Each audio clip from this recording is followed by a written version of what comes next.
Hello అండి. తెలుగులో stock market గురించి చెప్పాలని చాలా రోజుల నుంచి అనుకుంటున్నాను. ఈ రోజుతో మొదలెడుతున్నాను. స్టాక్ మార్కెట్ అనగానే ముందుగా గుర్తొచ్చేది స్టాక్ మార్కెట్ అంటే జూదం లాంటిదని. ఇది ఒక పెద్ద అపోహ. మీరు జూదంలాగా చేస్తే జూదం అవుతుంది, బిజినెస్ లాగా చేస్తే బిజినెస్ అవుతుంది. దీన్ని మించిన బిజినెస్ ఎక్కడ లేదు. ఎందుకంటే ఎక్కడ ఏ పెద్ద పెద్ద కంపెనీలు చూసుకున్నా కూడా ప్రతి కంపెనీ అక్కడికి వచ్చి లిస్ట్ అయి ఉంటుంది. స్టాక్ మార్కెట్ అనేది ఒక ప్రొఫెషనల్ బిజినెస్.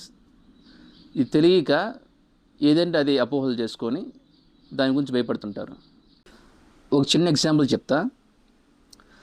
ఒక పాము పుట్ట, అందులో ఒక అక్షయ పాత్ర. ఆ అక్షయ పాత్రలో నుండి ప్రతిరోజు కొంత గోల్డ్ అనేది జనరేట్ అవుతుంటుంది. కానీ దాని చుట్టూ పాము కూడా కాపలాగా ఉంటుంది. అప్పుడప్పుడు అది ఆహారానికి బయటికి వస్తుంటుంది. అలాంటప్పుడు మీకు అది తెలిసి మీరు పాము ఉన్నప్పుడు చేయబెడతారా, పాము లేనప్పుడు చేయబెట్టి తీసుకుంటారా? దాన్నే మినిమం కామన్ సెన్స్ అంటారు. అది అప్లై చేసి చాలు. స్టాక్ మార్కెట్ కూడా అంతే. చూసి పెట్టాలి, చూసి తీయాలి. ఎప్పుడు పెట్టాలి, ఎలా పెట్టాలి అనేది టెక్నికల్ అనాలిసిస్ చెప్తుంది.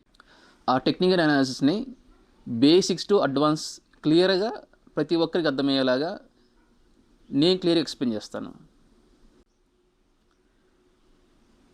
ఇది ఎవరైనా చేయొచ్చు, హౌస్ వైఫ్స్ ఎస్పెషలీ.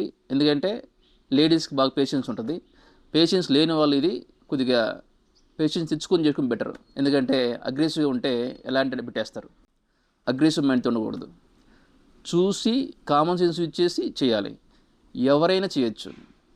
ఈవెన్ 60 ఏళ్ళ ముసలి కూడా చేయొచ్చు. కానీ కామన్ సెన్స్ యూజ్ చేయాలి, కరెక్ట్గా లాజిక్స్ యూజ్ చేయాలి, కరెక్ట్గా చూసి పెట్టి తీయాలి. ఎవరైనా చేయొచ్చు. నేను చెప్తున్నాను మీకు. నా 9 ఏళ్ళ ఎక్స్పీరియన్స్ని 100% ఇస్తాను. నాలెడ్జ్లో 100% గ్యారంటీ ఇస్తాను. మీ ప్రాఫిట్ అండ్ లాస్ అనేది మీరు ఎంత నేర్చుకుని, మీరు ఎంత క్లియర్గా దాన్ని ఫాలో అవుతారో దాన్ని బట్టి ఉంటుంది.